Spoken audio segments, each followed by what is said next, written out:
Welcome back to EBT Performance Pakenham, the home of Squids Speed Shop. Have I got a treat for you guys? If you haven't noticed by the title of this video, today I'm tuning up the internet's darling.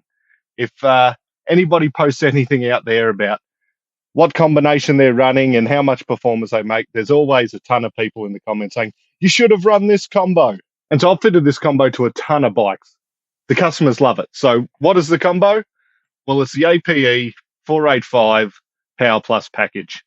And so essentially what we have here, we've got the Cyclerama 485 cam, the S&S 55mm intake manifold, we've got a Screaming Eagle ventilator extreme, and then a pipe that we don't get too often, the Sawicki 2-in-1.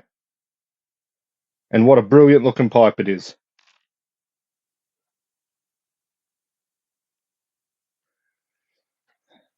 And with this combo, it's also running the tapper cuffs and 6.25 injectors that A.P.E. specify is right for this combo. So this video will be a little bit shorter. I'll give you some sound bites. We'll see what the final figures are. We can compare it to some other combos that I quite enjoy. Stay tuned. Watch to the end.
That first run had way too much fuel in it.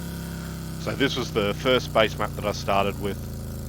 And essentially from here, I start tuning the bike. So once the bike was completely tuned, it definitely wasn't throwing that much sort of black smoke and fire out the back under full throttle. But it still looked cool, and I thought you guys would want to see it. And the sound is pretty great as well. If any of you in the comment section have a great idea for a microphone for the use in the dyno booth, I have a great problem with it clipping sound at the minute, and I really want to give you guys the best representation of how good these bikes sound when they're at full noise. So I put it in the comment section, guys. Get in there.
So how much power does this A.P.E.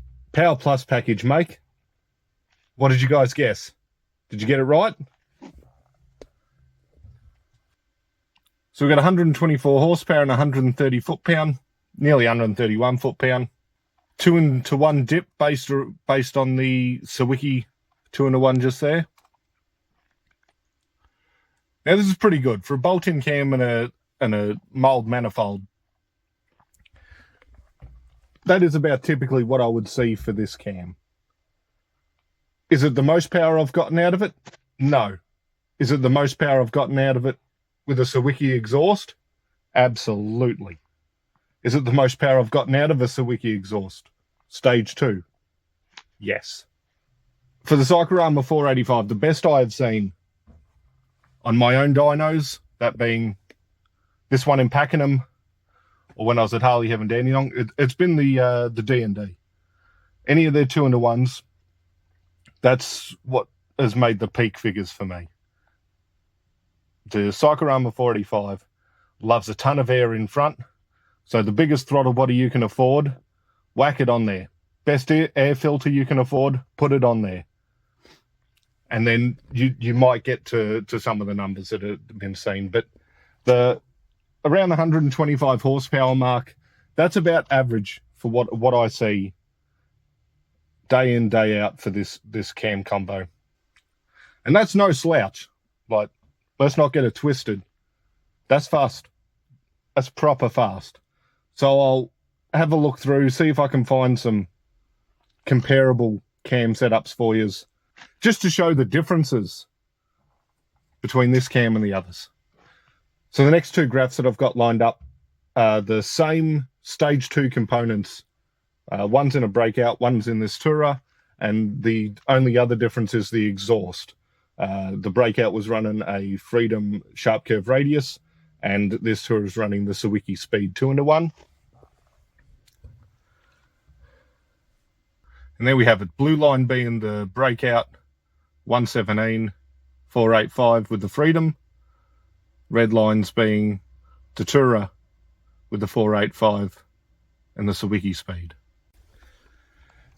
Now this last set of graphs I want to show you is essentially the same combination, both 117, both have the 55mm S&S manifold, both are running a 2-1.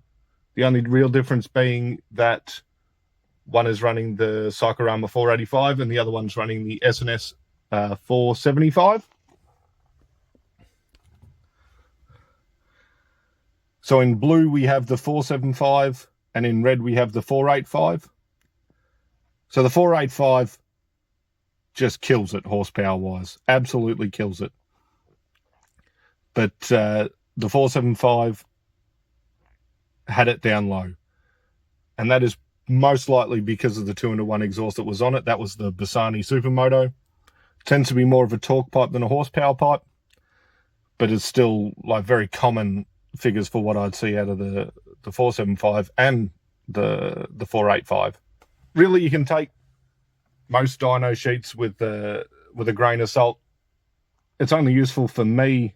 I see all the bikes, I tune them the same way, try to get the most out of every single one of them, and it's always on my dyno. I don't have to compare against somebody else's dyno.